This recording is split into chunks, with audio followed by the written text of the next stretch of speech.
All right, so for those of you that do not know me, maybe you've heard of me, you've seen me around the community, but don't really know who I am. I am Allie Thompson. I also go by the name Setanaoko, that no one can pronounce because it's spelled Setanaoko. But it's a combination of two of my favorite characters' names from Sailor Moon. I love Sailor Venus and I love Sailor Pluto. Sailor Pluto actually makes a cameo in here at some point, so you'll get to see that character because most people only know me as V. I used to be military police in the U.S. Army. I went to Iraq for 14, 15 months, and I did nothing but detainee operations while I was there, so I never got to go outside the wire. Fortunately, never had to kill anybody, thank God. I am what you would call a Christian Jedi, so I also work with a Norse Jedi. He's my apprentice. Very good friends with Gabe. He's like my spiritual brother, so I have no problem with other religious paths. And I now am mostly a stay-at-home mom, so I've had a lot of time to come up with and develop a bunch of things around the Jedi community just by virtue of the job economy being really terrible and no daycares. So I guess there is a silver lining there. You guys get to get more stuff out of me than what you would have if I actually had a real job. And by real job, I mean one that pays. Obviously, being a single parent does not pay. So we're going to do a class on the Jedi Compass. Okay, good. So I'm going to go play. All right. So if you guys were to choose anyone or anything that best represents the Jedi path, who or what would it be and why? If you guys want to, you can type that answer in the text message and I'll read them off. Or if you want to go into the queue, totally up for the queue. Obi-Wan, Certus. Those are good answers. Anybody else? Okay, Connor said, I think Obi-Wan best represents what the Jedi path should be. Yaddle. Punisher, for me, it's a mix of you all, the real Jedi, and the canon. Deimos. Is it Deimos or Demos? Deimos. They have to be Deimos. Definitely Obi. Okay. Awesome. So mine. Well, let's see if you guys are shocked at this one. Let's pass this one. There we go.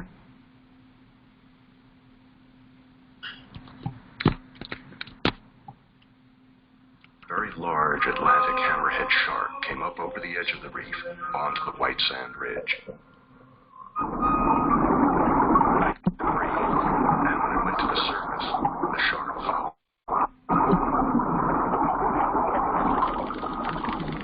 Some of the dolphins seemed to desert me. I didn't want to be caught with my legs dangling, so I dove down a few feet and started filming.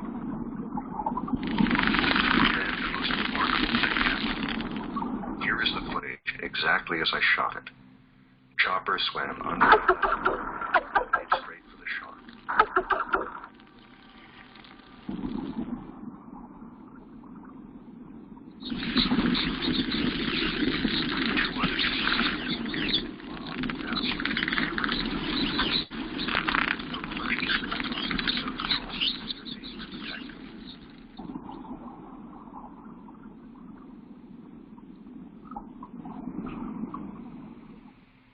For me, it's the dolphin.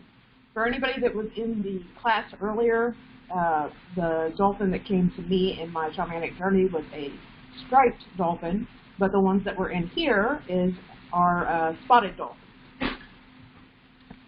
I am huge into dolphins. At one point in time, I wanted to be a dolphin assistant therapist. But in my mind, the dolphin represents the best of what the Jedi should be. They help people that they don't know, complete strangers. They'll go out fight sharks, like to defend a whale. And the difference between those is that humans can be absolutely horrible. I'm not going to say we're all horrible. Deep down, I think we all want to be good, but there's darkness within us. So we'll go with that. But they don't care about that. And even with the shark, they didn't specifically attack him. They were leading him away and using communication to mess with the electrosensitivity that's going on in this video. So they have different ways of actually, kind of like a negotiation tactic or another tactic that would diffuse something without having to go to complete attack. But when they have to attack, they will absolutely attack. So to me, that's what a model Jedi is. But like I said, I'm obsessed with dolphins, so I see a lot of things that maybe some of you guys are like, okay, sure, she's definitely obsessed. In fact, I made a Sailor Moon character called Sailor Dolphin, since Gabriel mentioned the Sailor Moon thing. Totally made her. The dolphin was a bottlenose dolphin that was her guardian and had a star on her forehead, and her name was Harmony. I also love cats. She happened to have a second one, and it was a cat with a star on her forehead also, and her name was Pete. So anyway, next one. Okay, so the Jedi Compass. Who here thinks that they know about the Jedi Compass? I feel like I could field questions about the compass. I might have to reference it. It's not totally memorized for me. I don't know it, but I do have the book. Total noob here. Okay. I'm going to try something that might help me. I should have taken the advice from Connor earlier. First introduction. Awesome. So for a lot of you, it's first introduction. So we'll start out with, what is the Jedi Compass? It's a document. And I know that sounds like it's a weird thing for me to say, but quite often I do have to clarify for people that this is a document, it's not the book. The book is a collection, so I guess I'll go to the next one. So the book is a collection of writings from 2005 to 2015, about mid-2015, from the Jedi community, and I put them, yes, I was the project manager for this, I put them into a bunch of different chapters outlined after each tenet that is in the Jedi Compass.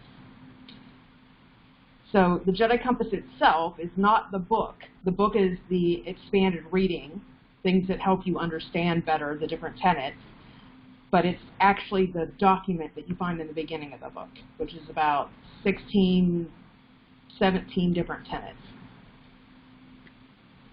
How it all started. So I was, I don't know if you guys know this, but a long time ago, there used to be a lot of different groups that tried to start up in order to make the Jedi community all one community under one banner. It failed miserably every time. So I started up a group called Force Realist, and it was named after a radio show I was doing for Knights of Awakening at the time. And I asked everybody to come in and let's come up with a training program that all of us could agree on. Well, while we were doing that, I tried to see if I couldn't make one document fits the entire community situation. Because at the time there was, some of you will recognize these names, there was the Jedi Behaviors, which is a fictional piece. It was written for a West End Games book back in 2000 or 2001, somewhere in there, maybe 1999. It might have been 98. It was written specifically for a role-playing game, though. Then there was the 16 Jedi Teachings, which at times were up to 33 Jedi Teachings, possibly 36.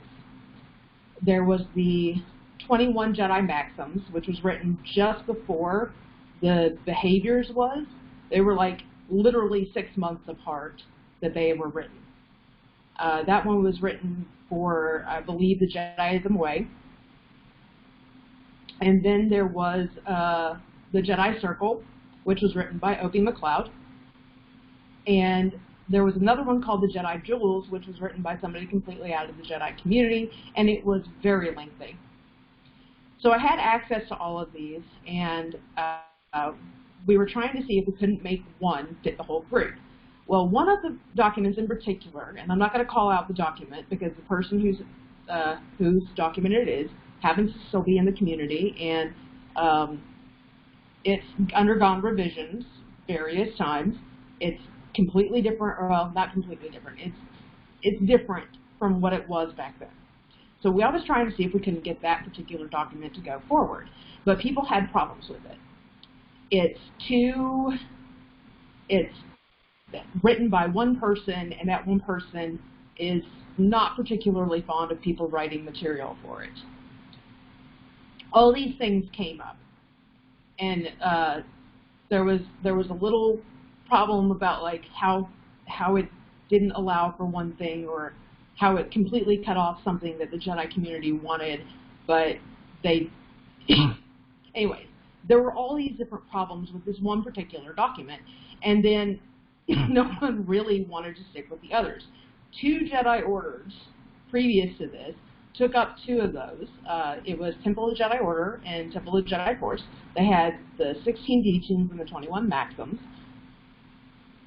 I think that the Temple of the Jedi Force now just uses 16 teachings, and Tatjo uses both. So we looked at it. I said, okay, I've got all these problems in the community. We can't get a United Jedi thing off the ground, and we can't agree that we all agree that there are things that are inherent to the Jedi community. Like, I could see it, but some of these people weren't seeing it. So I had this idea, why not write a new document? Kind of. But I wasn't going to have my name as the author on there. And I should not have my name as the author on there. So I should specify that because of what I'm about to reveal next. Okay, so the lowest common denominator was taking all of those documents, distilling them down to what everything in there had in common, and then take it order by order and go to Facebook messaging with old Guard members who I couldn't get anywhere else. I took it to Temple of Jedi Order first because they were the largest group. I said, okay, here we go.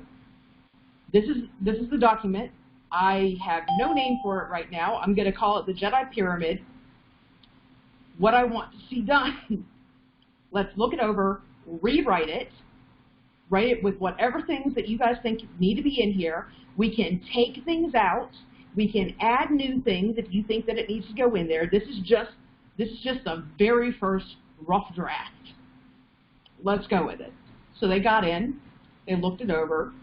A lot of really good information came about, and we rewrote like half of it. So then I was like, okay, so now this one's done. Let's take it to the next order. So I took it to another order. I don't remember what the second order was. I think it might have been Force Academy. Took it to the second order. They came up with any little revisions that they wanted, and I took it back to Tatjo. Tatjo looked it over, said, gave their piece. We did whatever little editing needed to be edited. Then I took it to the next order. Or no, I took it back to, I took it to the next order, and then I went back again. I went to Force Academy first, looked to see if they had anything, and then I took it back to Tatjo. And I did this over and over and over again. I would go to every single order after it was edited so that people would see the edits. I'd have a good draft, and then I could take the product to somebody else, come back through. And eventually, the name Jedi Compass came from Jester over at Temple of Jedi Order. He's like, pyramid kind of sounds too much like circle, like you're trying to put it into a geographic thing. What about compass? And my first thought was Pocahontas. I was like, that's brilliant. I love that. Pocahontas is one of my favorite movies. I'm sitting there looking in this head about how it's like a moral compass, or it's a compass pointing you in a direction that you need to go. Let's run with it. So that was the birth of the Jedi Compass. So I'm going to ask you guys a question because it was asked at a particular order, and I find the answers interesting. Who do you think should be written down as the person or persons that wrote this document after hearing how it was actually done? So I've got Setanaoko, yeah. The editor can be the main author. You can list the major contributors.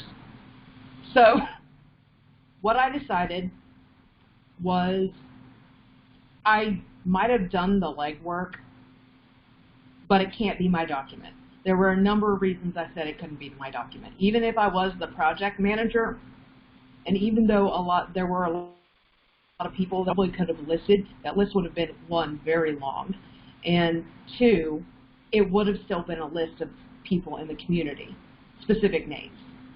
So I came up with a new idea. We're going to make it by the Jedi community. And that's what I had intended when I started the project. It's going to be one that is written by the Jedi community. So let's go back to here, play. All right, the Force. Everybody has a concept of the Force. And by everybody, I mean people that are non-Jedi, everybody. Even scientists have some form of concept, a little piece of the puzzle for what the Force is. They call it energy. But just like us, they don't fully understand it. They just understand it within the language that they have developed to explain it. Christianity, you could go different ways on this one. There are some that believe God. There are some who believe that it's the Holy Spirit. And then there are some, like me, who believe that the Force is talked around in the Bible, but not specifically mentioned. So you see it there, you see its effects, but it's not specifically mentioned in the Bible. But they acknowledge that it's there. They just have a different idea of how they're attuning to it. But that's more reading between the spaces. But we're not going to talk about that one in particular. So my point is, Christianity has a concept. Magic, with a K, has different definitions to it, but in the specifics of it being an energy that you can tap into in order to affect change, doing through whether it's spell work or petitioning your gods, that is another form of how the Force is represented inside of the pagan paradigm. Everybody has a concept of it. Absolutely everybody.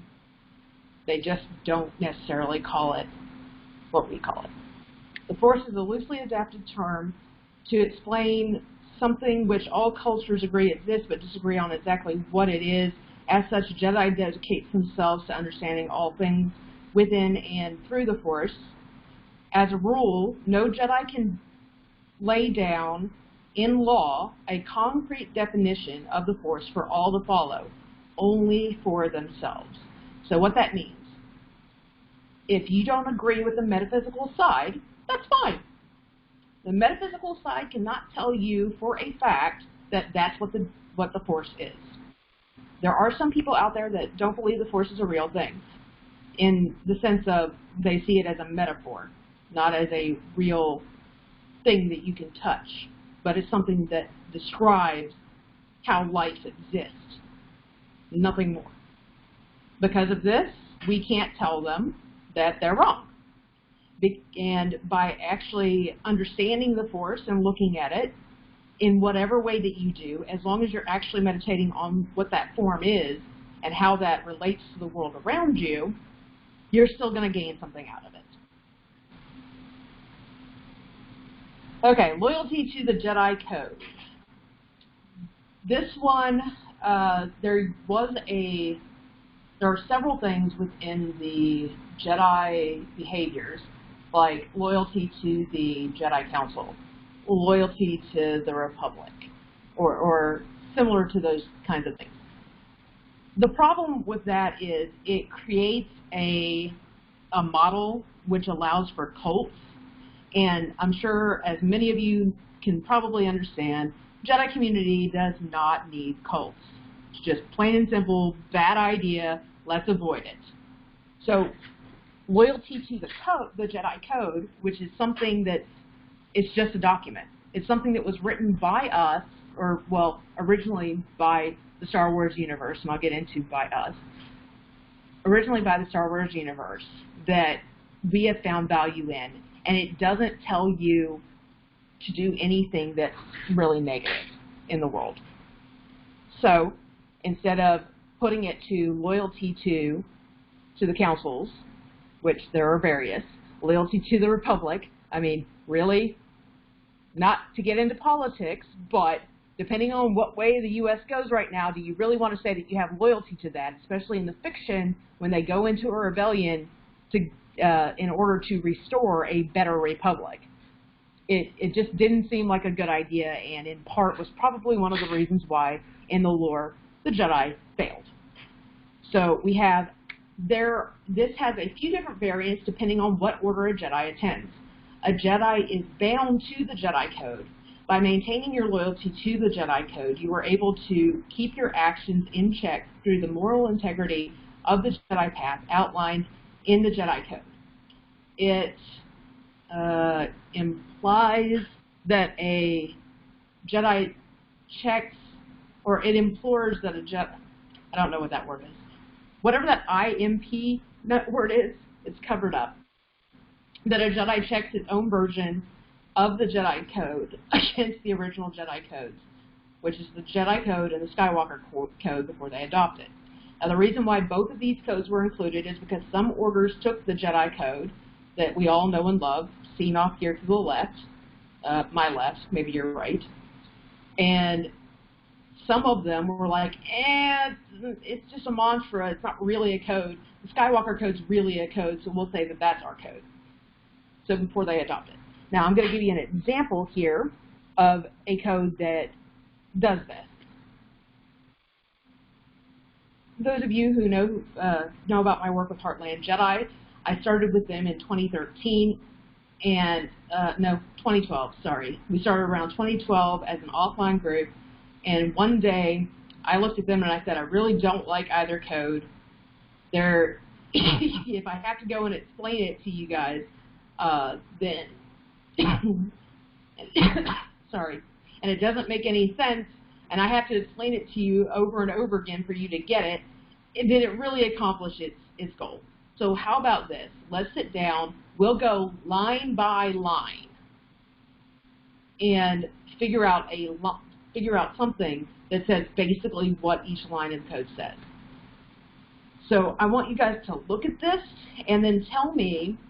I would actually like if somebody would go into the queue and tell me if they can figure out which lines go where and how they match up with each of the codes on either side. So I've got I will seek knowledge pairs off with there is knowledge. Yep. The first line of the Heartland Jedi Creed pairs off very well with the first line of the Skywalker Creed and sort of well with the first line of the original code. I will find peace. There is harmony. Yep. There is no death. There is the Force. Jedi seek to improve themselves. Yada yada. Sort of blends excellently into it. Is though understanding of the Force, one is transformed, where one dies and is transformed because of their studies in the Force. Second line of the Heartland Jedi Creed pairs off well with the third line of the Skywalker Creed. Yep. So you guys are seeing it. That's exactly how this one went. We didn't write the code. Some people will write a code and then they'll look to see afterwards. I know some of you probably looked at one of these. I will approach all situations holistically in case you guys don't know which one that one pairs off with. It's supposed to be there is no ignorance, there is knowledge. Holistically is not a word that means like holistic health. It means to look at the whole of something. And before I approved that word, I actually had to go and look it up. So that one came from Mary Coleman, who was a member of our group at the time. All right. Core ethics. Duty to all. Why is it all and not to the people? I have to clarify this, or I have to say this because when I wrote it to the Jedi Pyramid, we had an enormous discussion on the topic, and Tot Joe won this one out. They said, what about nature? So in the fiction, mostly they're working primarily with sentient species that are more humanoid than they are animals. Obviously, with Disney and Rebels, that got a little bit more more global on their understanding of how planets work.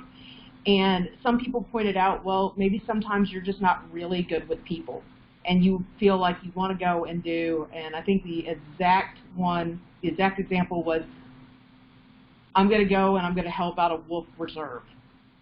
Okay, they made a really good argument for that. So the idea is, as long as you're doing something to help the world as a global thing, it all helps. It instills the ecosystem, which later on helps humans to top it off.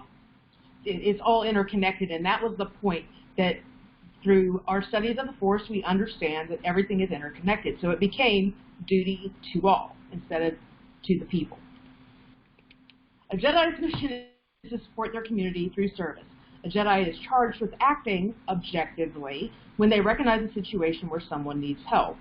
Jedi put their lives above the lives of others, even when facing danger, but know that they can help through direct action or indirect action as per the situation. So if we had done a rewrite of this, I probably would have made it more clear that, and it was something that years later I realized after our discussions that we had not made it more clear that this could include, say, going to a wolf sanctuary. So substitute basically the word someone or a person with anything. Animals, whatever. Trees, whole kit and caboodle. Next. Respect the law. This one's hard for people. So I'm not going to touch base completely on it, but not too long ago, there were some Jedi who were okay with things like going out, riding, and looting. And that's not, there are times and places to be the rebel, and there are times and places when it's not time to be the rebel. Respect the law is mostly there to help facilitate a better understanding of, you can't always insert yourself into the chaos, and you have to find other avenues because it's bigger than you. If you're not coordinated, for example, anything you do is fruitless. It doesn't actually help any. And that's what rioting and looting does. It's not coordinated. It's completely out of balance. It's chaos, and it goes basically against the line, there is no chaos. Or chaos, yet I think it's harmony or serenity, one of those two. So respect the law kind of goes hand in hand with that line of the Jedi Code, the original Jedi Code. A Jedi knows enough of the law to operate within it. Jedi should respect and do their best to live by the laws of the land they are living in. Coordinated, non-violent, civil disobedience of unjust laws? Yes, actually, that is perfectly within the realm of this. And it goes on further. This was actually added by Akron, I believe, the next line in here. However, these are man's laws, and like man, subject to flaws. A Jedi must act for the best interest of mankind as he or she sees the situation. So putting this in collective with the rest of the compass, you come to understand how it all works together. And that's something that, as we move through, you're going to see how it all works together and forms a more coherent idea. Because if you're just using one thing at a time, like this one, leaves a lot open. But if you put it in connection with the rest of it, you can see where the lines are. Yes, that is true. It is part of the USA's founding documents that we must resist unjust laws. It's our civic duty. Absolutely. And I can get more into this in a class that I'll be teaching with Knights of Awakening next week that talks about police brutality and things that we can actually do to affect change, but that's not for this class. Next one, defense. So this one I had struggles with a friend. We were writing workbooks. Tunis, if you guys attended his class on Friday. The problem is that there's defense, and then there's defense art. Defense is an ethic. It's not like you going out and learning martial arts. That's defense art, which I'll get into later. Defense is about your ability to defend. You have the ability to defend somebody against an attack. You can use your defense art to do that, but it's not the defense art itself. A Jedi understands that defense is not purely physical, but there are many ways to defend a person or property. As such, it's important to understand that Jedi are not vigilantes. So see how this kind of follows in with the respect the law thing? If, however, they are in a position where they are called to defend themselves or someone else against loss of life, limb, or senses, they are allowed to apply the appropriate amount of force for defense. So let's talk about the dolphin again. The dolphin did not go in and try to hurt the shark. It confused it enough to lead it away from the human that was filming. That is a form of defense that doesn't rely solely on having to do anything, because the shark wasn't specifically attacking. But when a shark does attack, the dolphins will go back and attack it. And that's appropriate amount of force necessary for defense. Action. So here's where we get to why it is that things are unjust and we definitely need to do something about it. A Jedi recognizes that there are times when getting involved with the situation is against the will of the person they are seeking to assist, or that helping them may be more detrimental in the long run. As such, a Jedi seeks inner wisdom to determine when to act and when not to act. Let's go with an extreme example. Like I told you guys, I used to be military police, but one of the reasons I wanted to be an MP was because I was in an abusive, or I wasn't in the abusive relationship. I was the child. I had child abuse in my history. There we go. I had child abuse in my history, and the first memory I ever have is of my father pointing a gun at my mother's head. So I had grown to understand spousal abuse in a way that maybe I wouldn't have if I hadn't been exposed to the situation and wanted to understand it. Like, why did my mom not just leave then? I couldn't get it. Well, there's a number of reasons why somebody can't leave. Even if you have all the resources in the world, they won't leave. And this is something, a hard truth I had to learn growing up, watching people that my mom came in contact with who were also in abusive relationships. And then as an MP, when I actually learned why that is, they don't have anything on the outside. They don't actually trust anybody to help them because they can't get their spouse to help them. These people may not want the assistance of another person, and it might make it worse if you try to take them out of that situation when they're not ready to leave, because they may go back, and then the spouse will erupt again, and it could be even worse than the last time, or if they just stayed. It's a terrible situation. I hope that if you guys know anybody who is abusive like that or who is abused, then you'll understand just how difficult of a situation it is, even for you to go and talk to them and say something about it. So you have to use inner wisdom to determine when to act and when not to act. Okay, so of these core ethics, you can either go into the queue or you can send me the message inside the text. Which ethic do you think is the most important for you to work on during this current stage in your personal Jedi journey? Not previously, not in the future, I mean right now. So Baru said action due to the present political situation. Oh yeah, trust me, I get that one. Defense for Connor. Haley says action, large and small scale. Demos says probably defense, as I am a very timid person and I don't like conflict. That's completely understandable. Film off action. As my situation has changed, I feel like I should now be helping people in a more direct way. Man, I wish my situation would change so that I can actually help people in a more direct way. I wish I was living in another area after writing the class for last week, or for next week. Like, one of the departments that I was researching, I got more and more upset, and I'm like, I want to go out there, but I can't go out there to do anything. I can't help these people affect change because I'm just not in a good situation. Yeah, it's hard. Christy, who says, for me as a beginner, it's most important to ground my knowledge in basics, so the Jedi Code. That's a good choice. Jennifer said, I'm torn between loyalty to the code since I'm new to this and action. Connor, I'm not so concerned with physical defense per se, but learning when defense is appropriate in conflict de-escalation.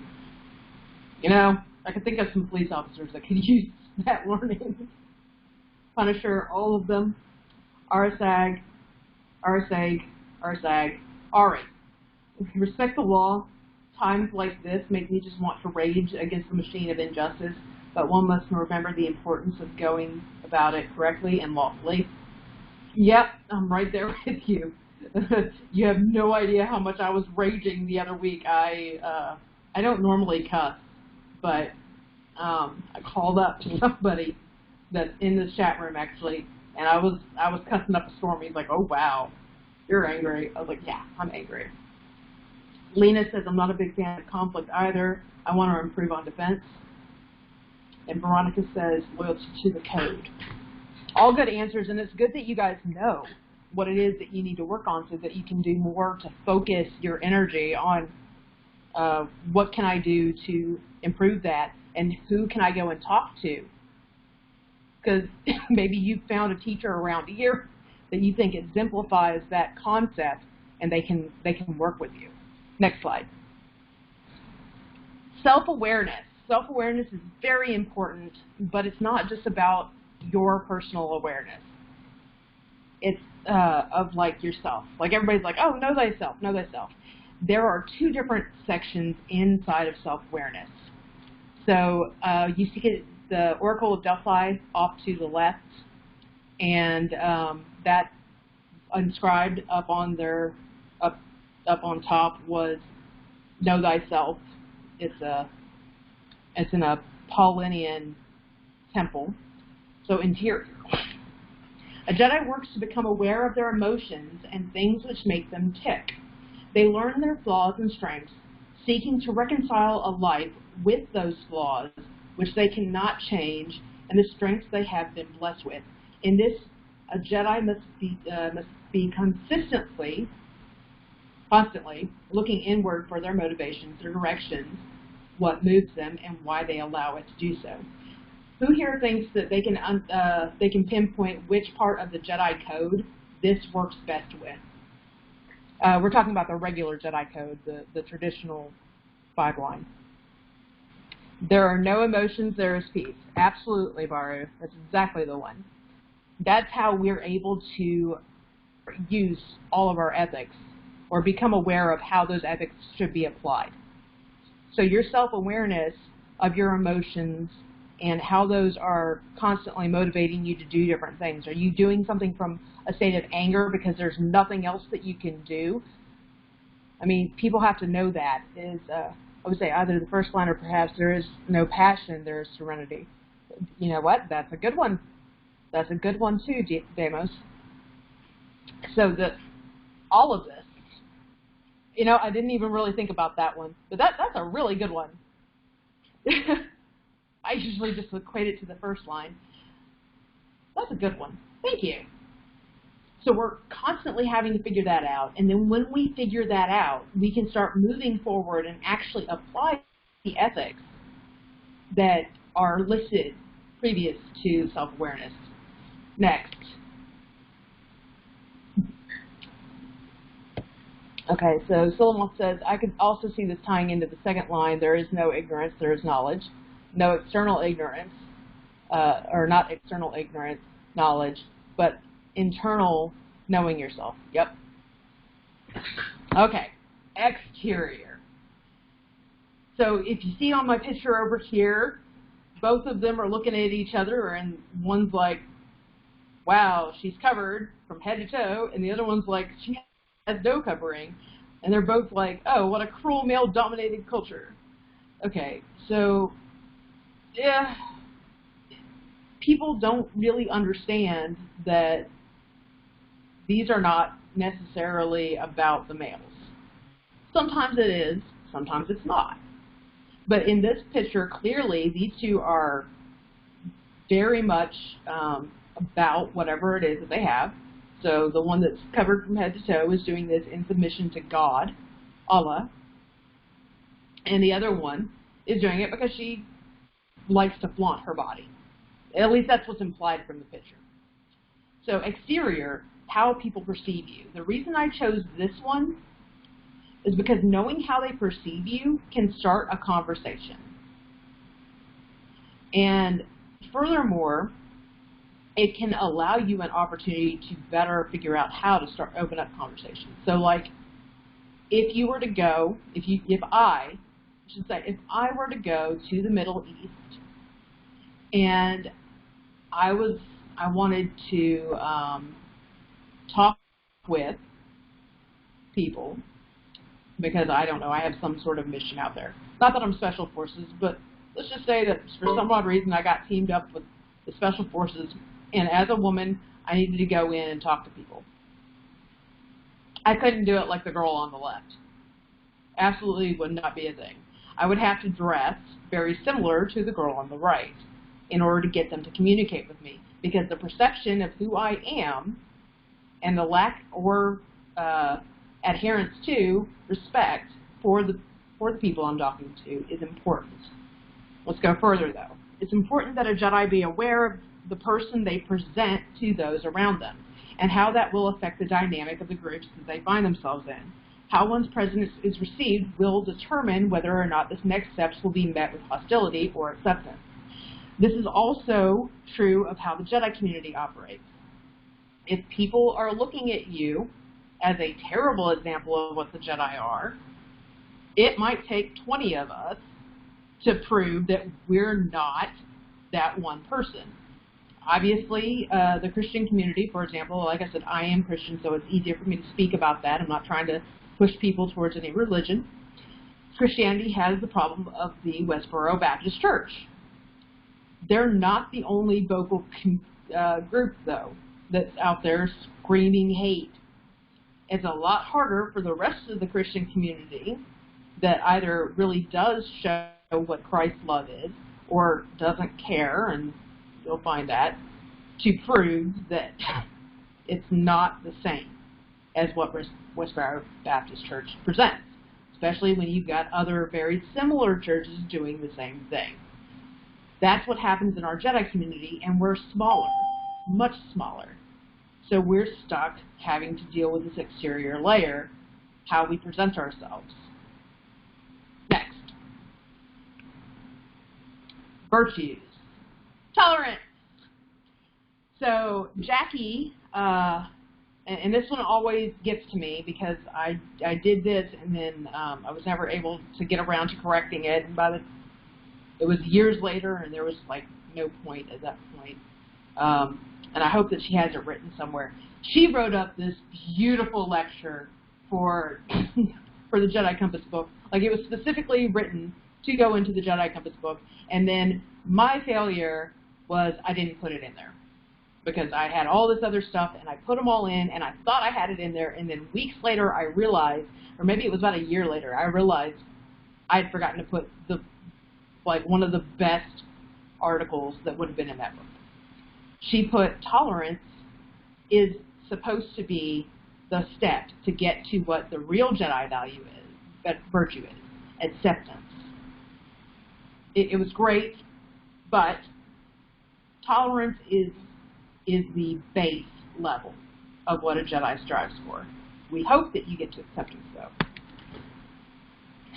You do not need to agree with someone's religion, their nationality, their career choice, their dress, or anything else for that matter.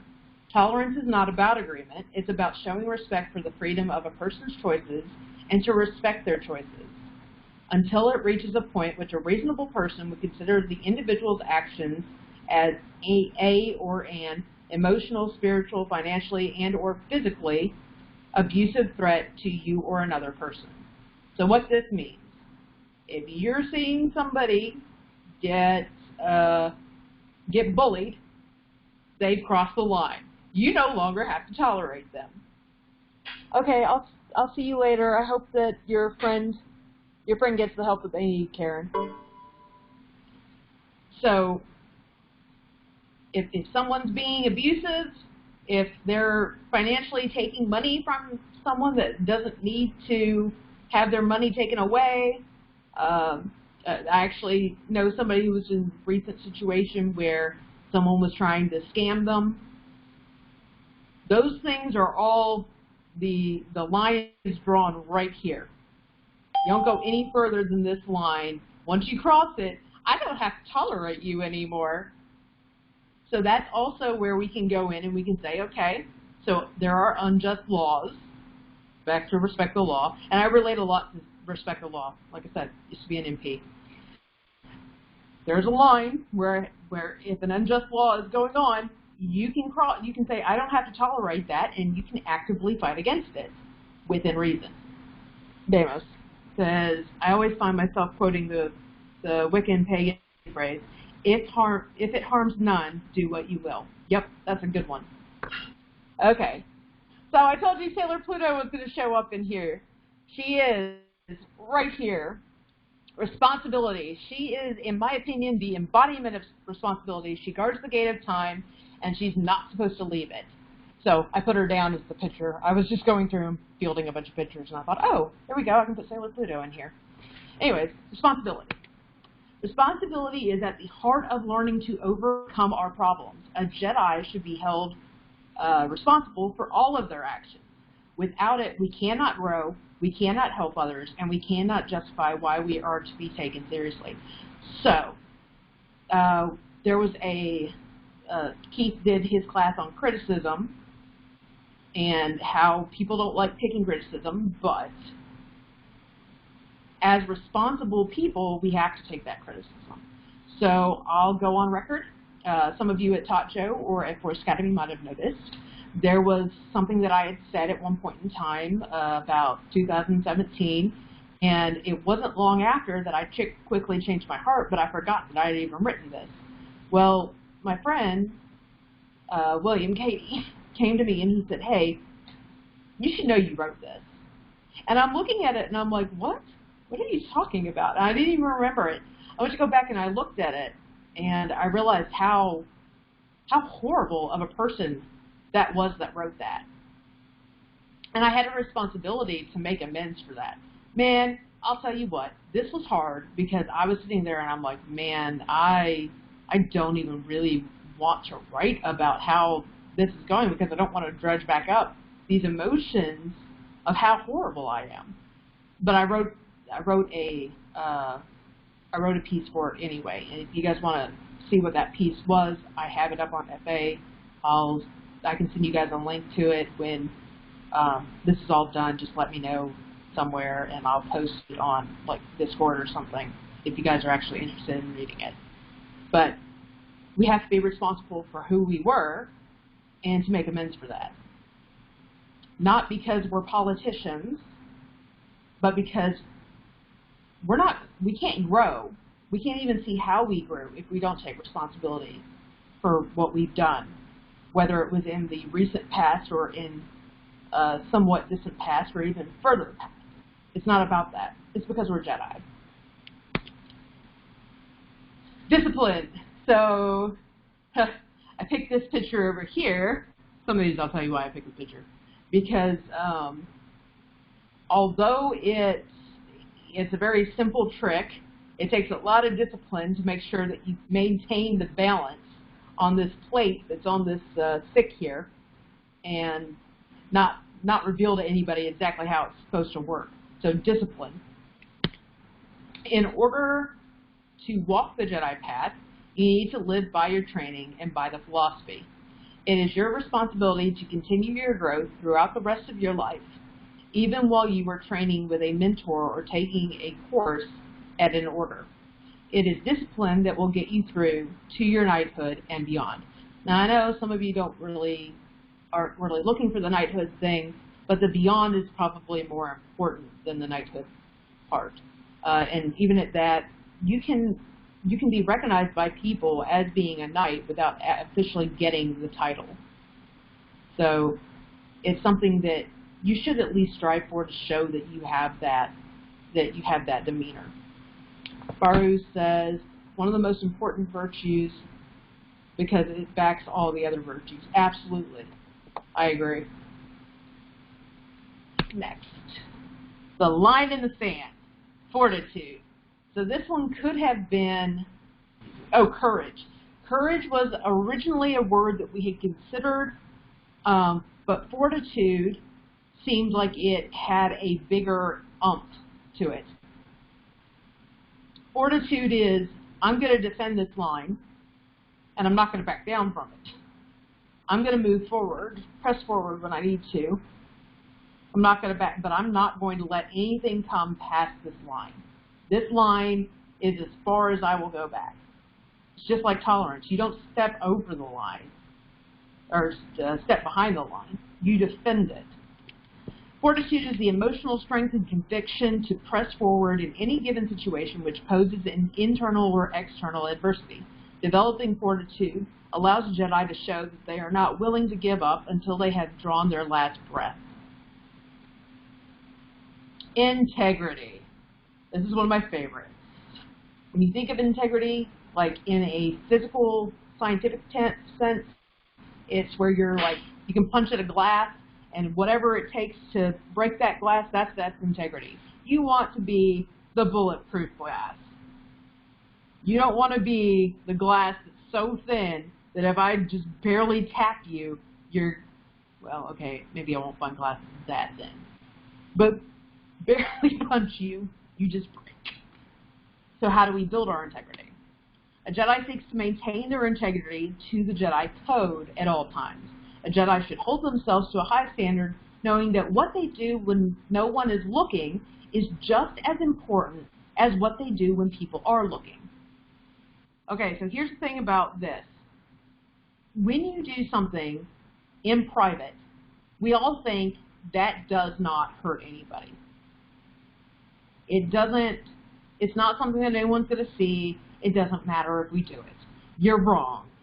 Because if you let yourself slip, modern Bruce Lee right there, if you let yourself slip at all, you will get further and further to the point where you'll let yourself slip outside of being in private.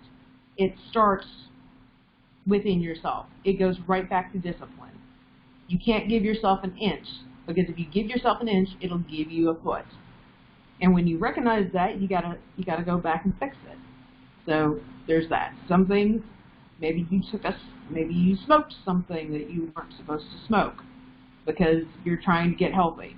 For example, we're just using random examples because I can't think of anything else. And my husband smokes.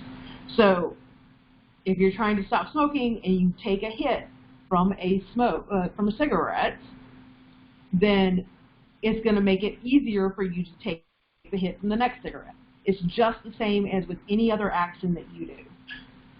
Seamus says, I would argue it's more important when no one is watching. Yes, absolutely, I agree. Next, objectivity.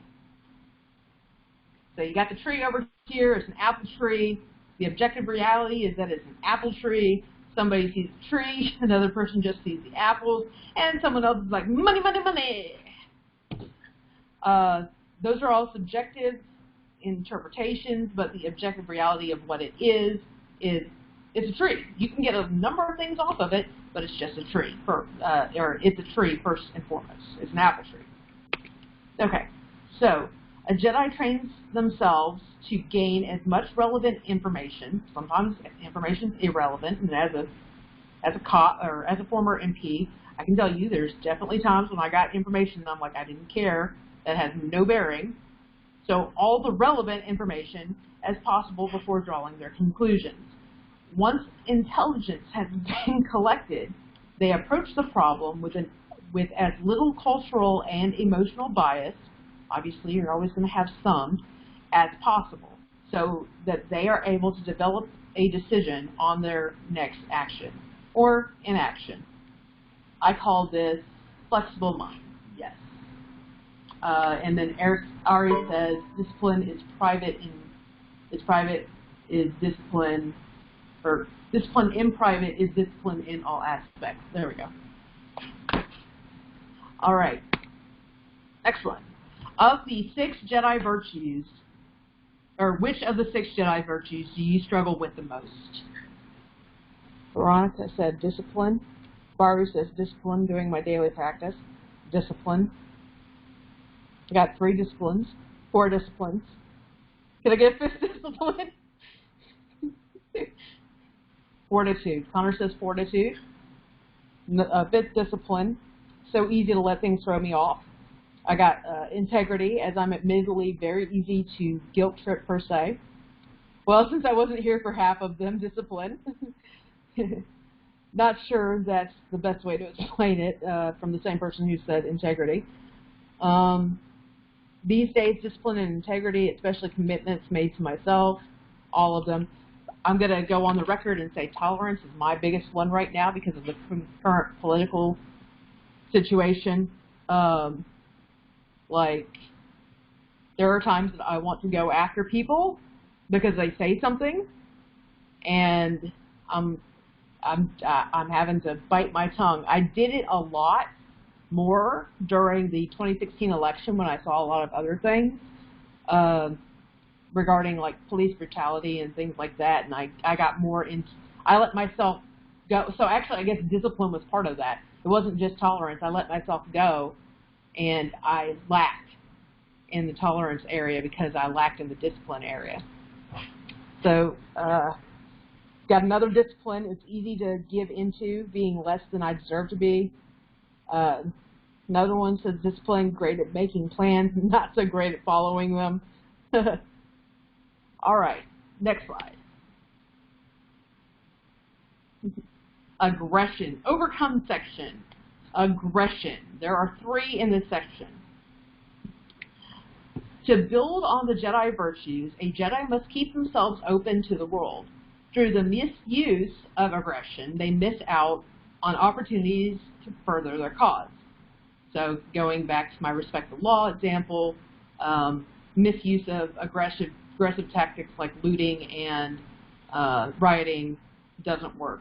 It actually misses out on opportunities to further your cause. This does not preclude being assertive. A Jedi needs to learn the most effective means of resolving a conflict through the least bit of hostility possible. Now, there are times when hostility is probably the best option. If you're seeing someone actively beating on another person and you go into rage mode, at that point in time, as long as you're only going after the person who's beating on the victim, I'll give you a pass on your aggression. Definitely give you a pass on that. Because that's hard in the moment to deal with. But for the most part, we have to curb our aggression and overcome it. It's not easy, not easy at all. And being assertive, telling somebody, no, you do not come past this line with me or with others, and that means defining lines that you say, okay, like for example, if you are running a LGBT interfaith group, and someone is defending J.K. Rowling, which I've actually had today in some little form, you can absolutely be assertive and say, look, we're not defending her here, and this is where I'm asserting the line. If you do that any further, you're gone. That's assertive, it's not aggressive. Baru, aggression, you need to know the law of your state or area too, absolutely. And I happen to teach a class on that, or I have a class on that at IJRS called Aiding Emergency Services, and then I have a form of that class in at Force Academy, actually called Respect the Law. where we talk about those kinds of things and knowing your laws. Anybody at Chicago Jedi will tell you that I did a 6-hour class my first time around using PowerPoint on law. Okay, next, overcome recklessness. The reason I picked this picture, just for a fun story, I went last year to one of those places that has like a sky, you can walk on a bunch of thin lines and go, it's like a jungle gym type thing, but it's up high, and I'm terrified of heights. And one of the things, I did not have really good shoes, so I felt the line underneath me. This just, at least I had something to keep me there, but she looks like she's just doing it raw. So that's why I put it as reckless, because I would fall and hurt myself. Anyways, a Jedi does not take unnecessary risks, knowing that their life is more important, or is important to the Jedi mission of bettering the world around them.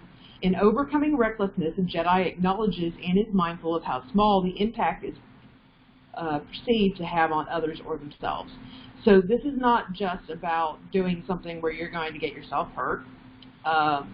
This is also about things like, are you going out there on the internet and making people more anxious because you're expressing your opinion? Or are you actually expressing your opinion in a way that hopefully people will understand what's going on, or how you want things to move forward? Being there's a limit where if you go too far, and I feel like all of us did this, especially me, where we kind of went too far during the 2016 election time frame. And I use that time frame because there was other things going on, and we were kind of making an impact on people that may have been more negative than what it needed to be, when we could have done other things to amass a forward movement, whether it's actually getting into politics and doing something, or going through and making sure that people vote for a candidate that knew what the problems were and how to fix them, in our opinions, or even supporting somebody else to go up there. There are any number of ways that people could help, and probably would have done better than if we had than us all going on and complaining on Facebook. It is what it is. I still do it. I know I do it. Facebook is not the best medium for us. In fact, something I've noticed since we started using Discord, not just for this gathering, but since we started using Discord, a lot of people are a lot nicer than they are in the forums even. And they're a lot nicer than they are on Facebook. And that's what I like, the fact that it's constantly flowing and we're more talking about things. Okay, so I've got two things in here. I struggle with this in relationship to action and knowing my limits, when I will cause more harm than good. It is a struggle. We all struggle with that. Okay, so started segment at 4:30, so I guess I can you can go no longer. He's supposed to start his segment at 5. Anyways, I'm almost done. I'm getting there. Okay. Ross just came back in. 4:30 CST. No, I have until 5. Anyways, attachments.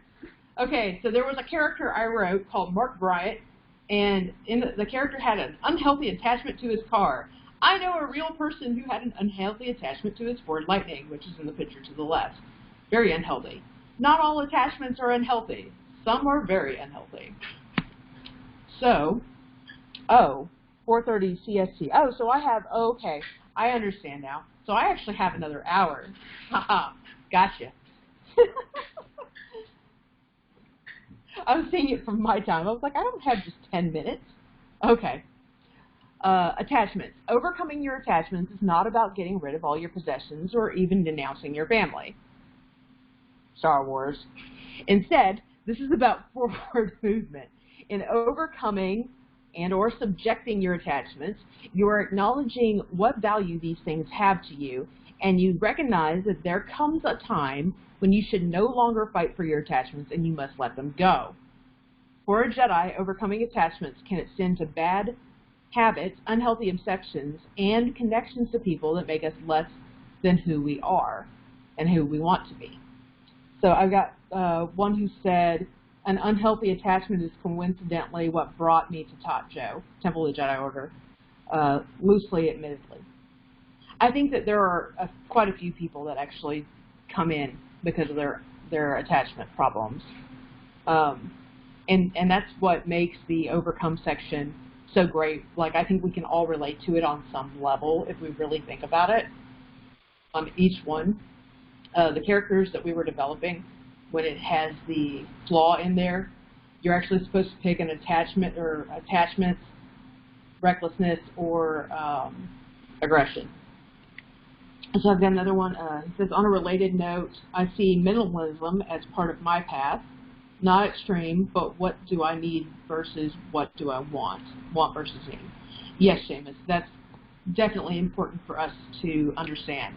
And another one that I probably could have used in here is when we're in relationships, sometimes we think that we're doing something by not letting go of that relationship.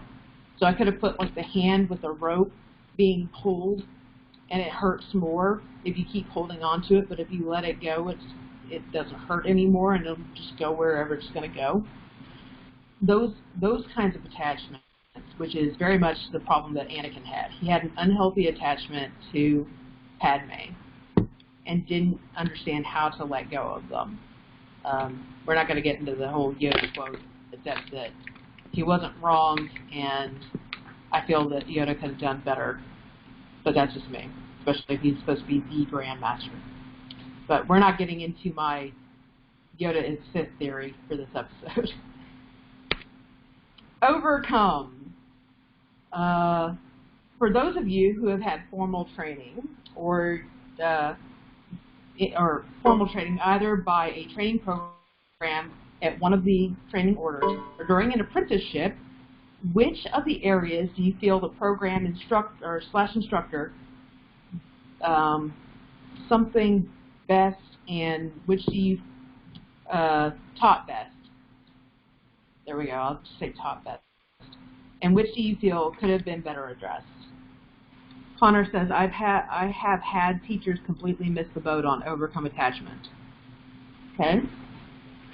Attachment. I feel my training best helped me overcome aggression. I feel my training could have been better at helping me overcome attachment. Better addressed. Best is attachment, but needs improvement, aggression. Okay. I think it would be better understood if people really knew that what attachment is. Like, people have no fundamental understanding of what it even means. It's a fair point. Maybe in the future I can get William Cady or Statunas to teach a class on that. It'd be really good if I could get William Cady to teach a class on something. But he's doing stuff and being awesome in Australia, so I'll give him a pass. Best, aggression and attachments is interesting. So we've got another one that's interested in the attachments class. I have to cut out this little part of the section, and then actually I guess I'll just screen cap it on my phone, and then I can send that to those two and be like, hey, this is what came up. We thought of you. I don't think recklessness gets enough attention sometimes. That's a good one. All right, I'll go to the next slide. Prowess. This section includes definitions for defense, physical, scholarly, and spiritual arts. In what way do you think these things inform the Jedi path? Inform one's focus. So Seamus had said, notice towing the line didn't come up, and then he goes, which means that we are doing a good job of teaching it. That makes me happy. Another one said, they are the foundation of the path, they are the basis for the pillars. Yep. Okay, so Connor says to this slide, taking the philosophy to practicality. Philomoth says, I think those various art forms are the basis of our actual practice and the way we actually put our training into action. And then Seamus says, without prowess, are you on the path? That's a good question. So I can tell you the section for this, I didn't know what else to call it, and my friend Andy Spalding, who some of you may or may know, he was like, let's call it prowess. I was like, okay, that makes sense, sure, we'll go for that. So that's where the name prowess came from, or the title for the subheader came from. And so this was the document I told you about in the beginning of the class. One of the things that they said was a problem was that it doesn't target specifically what makes a Jedi Jedi, like how are we supposed to move forward. So this section was supposed to clarify ways that you can apply everything prior and how you can apply it. So I actually have a class over at FA, Force Academy. We use a Moodle setup, and I think IJRS is going to be using a very, is either using Moodle or they're using a very similar learning management software.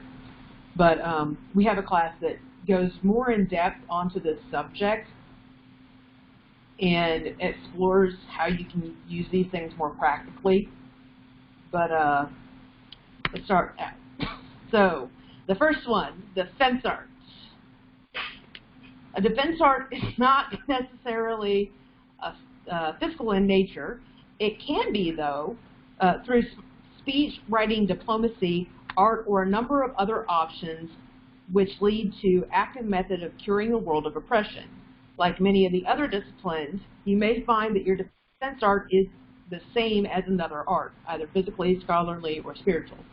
So over to the left, you see this picture of a whale, and the fin is made up of a bunch of garbage. I'd actually hoped for a different art style to be used where there's garbage from like the ocean and whatnot, but I couldn't find one in a fast enough manner because I wanted to get back to the gathering. So I just went with the first one I found, which was this, and it just happened to be, you know, related to a whale. In case anyone does not know, dolphins are small-toothed whales, or technically considered whales. So this just kind of fit into my whole dolphin thing, water theme, which Gabe will tell you is definitely all me. So the pictures like this, or art styles that show collected trash, are supposed to show just how much trash is there, and it's supposed to help you understand better. Like people go out and take photography of how a turtle gets stuck in one of those Coke bottle things, the little plastic things, or how a bag will suffocate something because they thought that it was a jellyfish, or just all sorts of things that they'll use this art for to try and show you littering is bad, and so is whatever else it is, or whatever reason we're dumping stuff into the water for no reason whatsoever.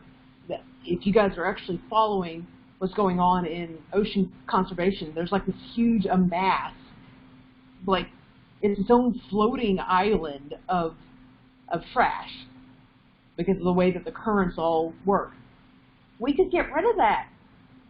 I mean, we'd have to find somewhere to put it, and honestly, I don't know where you could put it at this point, but we're contributing to that, and that's hurting our ecosystem, which goes back to duty to all. So art is one way that people have tried to come up with, this is what you shouldn't be doing. Another one, actually, let's just see, can you guys come up with any other type, if you can think of a book that has defended people, or a career choice and how it defends people, just write it down and tell me what it is, what kind of style of defense do you believe there is it, and then what you believe it actually defends. Seamus said I call it the walking structure. Connor said prowess equals skills. Damos said the how-to, i.e. scholarly is the how-to of knowledge.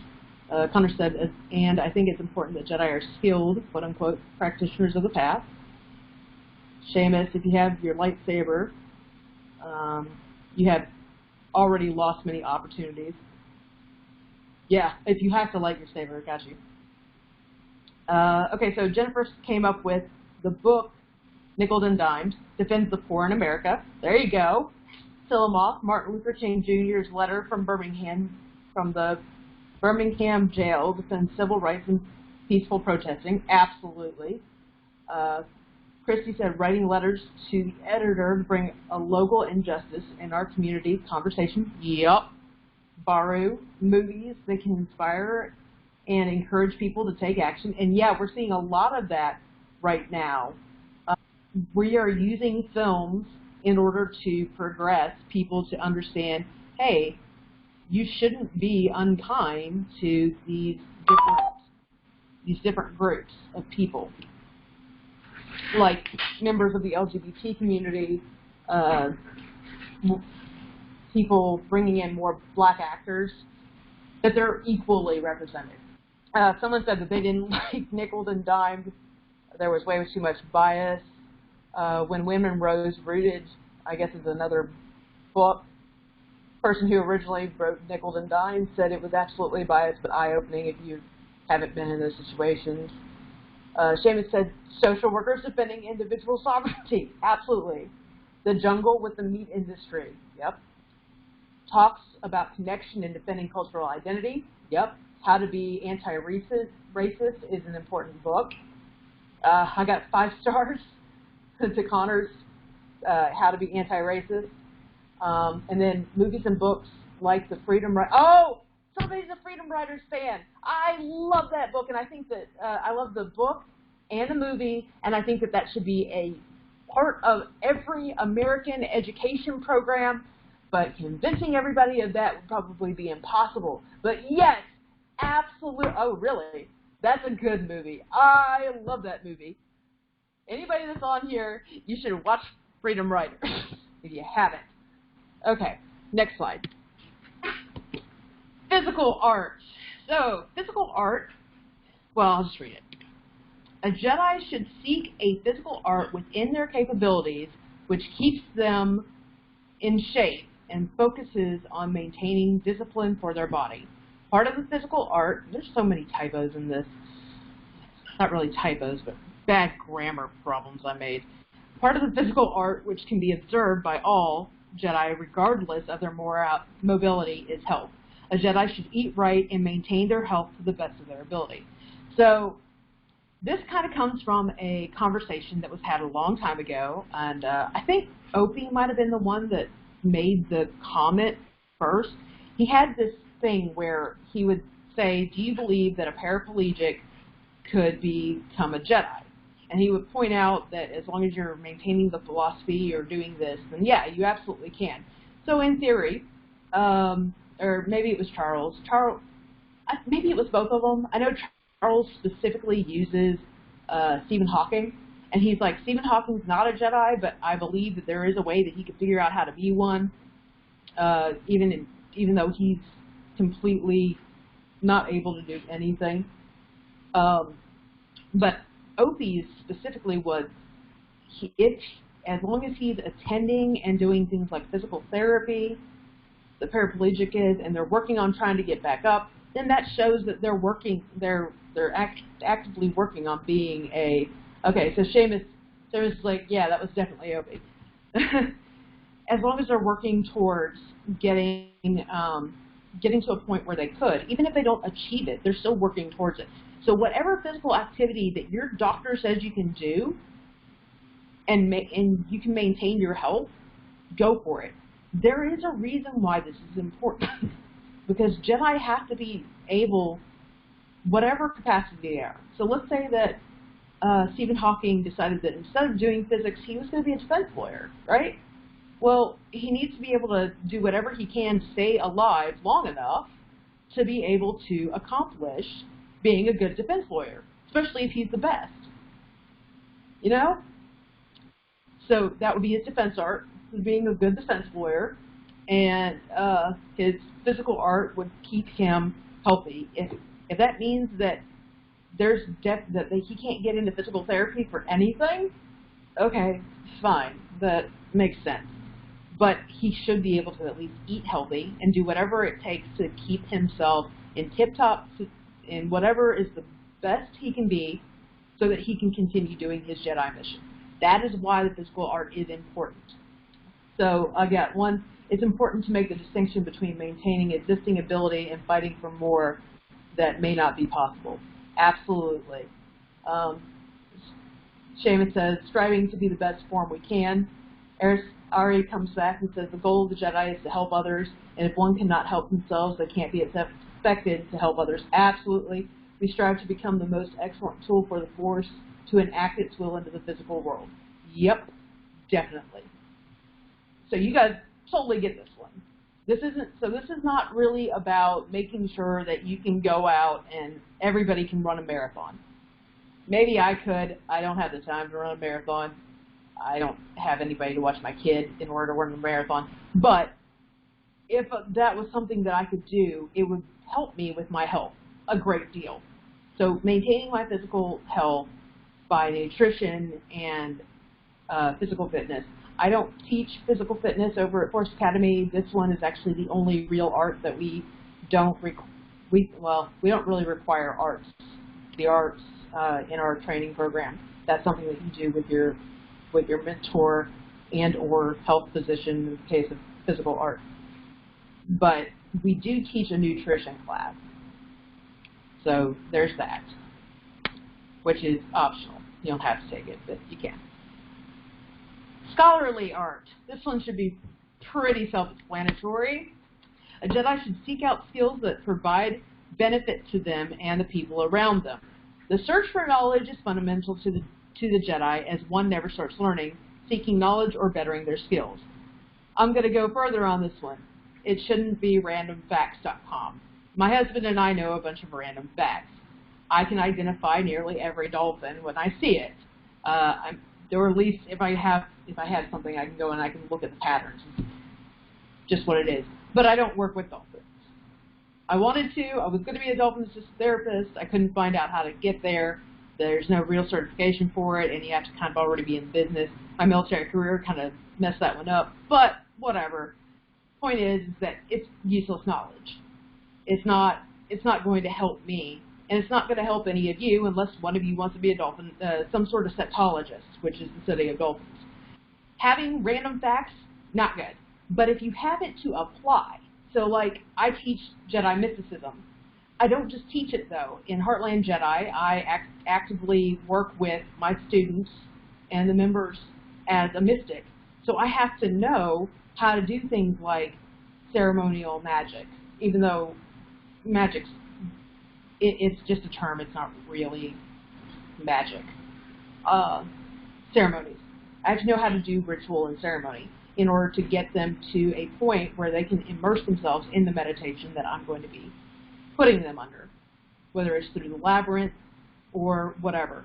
My education as a psychological first aid, crisis intervention helps me with that, and it informs all of the information that comes with my mysticism. With the inner city meditation, for any of you guys that have ever participated in that, it helps with that. Everything that I do, everything that I learn about, informs on that. Now I have something else that I'm learning on the side, because I hope that one day I can do it as a career choice, but until I get into that career, it's basically useless knowledge, unless somebody needs help during a disaster. My degree is in Homeland Security and Emergency Management. If you guys ever need help with something like figuring out what you need to do, I'm pretty good at navigating the internet in that capacity. I can help you. I've also recently become a volunteer with the Red Cross, so I'm learning more as I keep moving forward. So my scholarly art, I guess, does go towards something, but it's not where I want it to be. So my scholarly art is primarily in the mystic stuff, and it has to be useful. For Ross, it would be like learning more about martial arts. So that would be more of his scholarly art meshes with his physical art, which we'll get into, or which we were already. And Gabe is a teacher, and his education goes towards that, and he's constantly learning. I know so is Crystal. She's also a teacher. So all of this stuff, your scholarly art should add to what you're doing as a Jedi, not just random facts. Spiritual art. Okay, picture off to the left. It's not as scary as it looks, but my husband was terrified when he was taking the photo. This is out in Okinawa. This is also a picture that's on the front of the Meditation Journal for Force Realists that I published in 2013. It was getting to a point, and the halo effect that's around me apparently was totally legit. If you can see it, probably not in this version. But he got a really good photo of me, and he was like, "You're going to die out there." But anyway, spiritual art. A spiritual art may be as simple as developing meditation, but can go far beyond this. A Jedi may choose to develop a spiritual art aimed at connecting them with the Force through healing, seeking guidance, or simply developing their own self-awareness. This is also, if you wanted to do like energy healing, that would be considered spiritual art, but meditation should always be at the base of any further spiritual art that you really do. Like healing meditations or energy healing.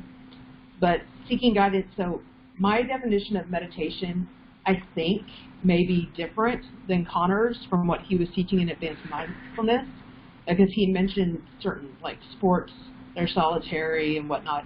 In my opinion, because meditation comes from to be in deep thought, like that's where the etymology comes from, those types of things are already meditated.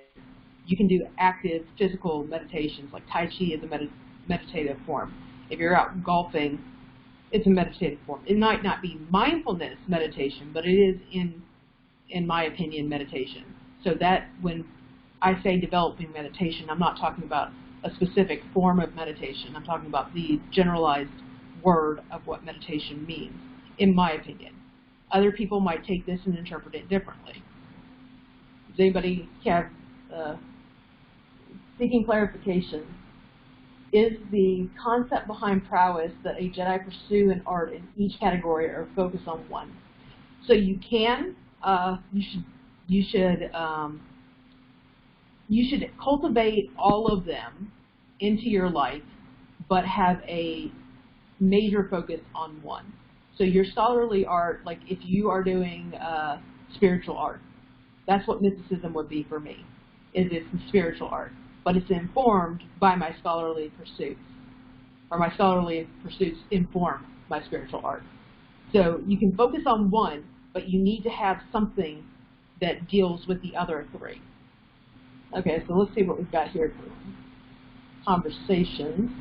So I've got one person says it's important to make the distinction between maintaining. Oh, I read that one actually. Baru said I have taught martial arts to people in wheelchairs. That's really cool. We actually know somebody who's been at this gathering, and she came to a physical gathering. She had CP, and she was doing a martial art that involved her crutches. And I didn't get to see it, but I'm told it was amazing. So Ross says our community uses more excuses than solutions. Start small, build. Start small and build. All of them interweave and build together. Yeah, that's right. Absolutely, that's exactly what happens here. All right. So actually, before I go into the questions, and open up the audio for everybody, the thing that I want to say is there was one thing that I and most of the community wanted in here: compassion. I'm not sure if that probably would have been in the virtues section, so we would have had 7 virtues. Unfortunately, I told you that it was the lowest common denominator. One of those documents at the time, I don't know if he still has it in there. I know that he had switched out the misconceptions with goals at one point, but I don't know which one he teaches now. O.P. McLeod had in his Jedi Circle that compassion is a misconception. We had discussion on this throughout the community, and unfortunately, because of one document, we couldn't add it in there. So all of this is the lowest common denominator. What that means, however, is that if somebody wanted to write their own just like we have the Jedi codes and we say that you can write your own, if someone wanted to write their own document, as long as it's in agreement with this document, the Jedi Compass, it is still Jedi. Just like, and Gabe said, tolerance plus compassion equals acceptance. Yep. Good equation. So all those documents that we had used previously, they're all in agreement with this document, and so that's why it's acceptable for one of the orders to use those, and they can still be called Jedi. This document was just supposed to tell everybody and distill down to them what the Jedi path is that we all agreed with. Now, there have been orders such as Force Academy and Institute for Jedi Realist Studies, International Jedi Federation, who have adopted this as their core doctrine. Institute for Jedi Realist Studies does teach a small, like a class on this, if they still have it up. I know that she wrote one at one point in time, and I looked it over and it was good. So the training program for Force Academy is all built around the Jedi Compass because we felt like this was the foundation, and if you want to go further, you can add to, as we say in the Army, you can add to, but you cannot take away. So nothing in here, if you take away anything in here and try to make your Jedi path without it, it's not Jedi anymore. This is the lowest common denominator of what we agreed was the Jedi. Got you. Okay, so if you guys want to ask questions one at a time, please be respectful towards anybody else. And you can unmute yourselves and go from there. Baru asked, why did you choose tolerance versus acceptance? Could replace tolerance with acceptance. So we decided tolerance because tolerance is the first step. And acceptance is very, very difficult and has the wrong connotation, because at least with tolerance, then that tells you in a more harsh way that you're going to have to deal with things that are much more difficult. But if you use, say, acceptance, people see that as softer. I don't have to accept this. I don't have to do that. But tolerance is hard. Acceptance doesn't have that, like in common vernacular, it just doesn't have that same oomph. So we went with tolerance. Any other questions? Hi, this is Christy. I just wanted to kind of share sort of an observation that I made while looking through this document. In each of the areas for us to overcome, I think we can line those up with the virtues in order to see what qualities of character will help us overcome those. Absolutely. I'm glad you brought that up. Thank you. So I kind of wanted to, like, check my work. Yeah, no, that's absolutely great. And like I said, this whole document works together with each other if you know what to look for. If I had asked at one point in time somewhere, I said, if you were to take something out of the Jedi Compass that best describes your path currently as it stands, which one would it be? And I came to respect the law because of my background. And I wrote the aiding law enforcement class. I wrote a class on police brutality for next week. I mean, it's all something that I really focus on. And I noticed that since I said that, how everything ties back into it. And you guys kind of saw how I did that. I tied most everything back to the respect for law and how that relates to my own life and what I see things. And you're over there nodding your head like you can see me. It's funny, but you can't see me, and I'm over here and I'm actually using my hands to do things. And I'm like, oh, it's almost like she can actually see me. I felt it through the force. There you go. So was there anybody else, or is this pretty much ended? Yeah, looks like it's pretty much ended. All right, guys. As you can see, he's getting his cannolis together, and he'll be teaching the class soon enough. All right, guys. I'm going to go ahead and let you go. My voice needs to rest.